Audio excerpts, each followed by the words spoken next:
Absolute pleasure to be here. Feel very privileged really to be receiving this award from such a special university. Certainly a university I really enjoyed my time at, and a lot of my friends and cohort did as well. So feel very honoured. A massive journey in your life, isn't it? But, being a student, whether that's as an undergraduate or a postgraduate. I think the best piece of advice I was given was not to. Okay, the certificate's great on the wall and sits very pretty. It's an achievement, but it's never to treat it as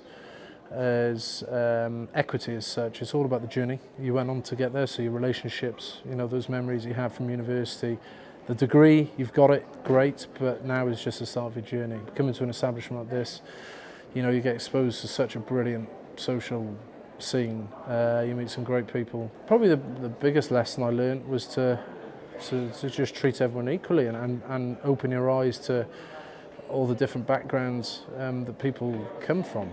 Certainly you meet so many different people from different walks of life, wherever you go to university. That teaches you a whole different skill set that you're not exposed to in school, and it allows you to prepare better for the bigger, wider world, I guess.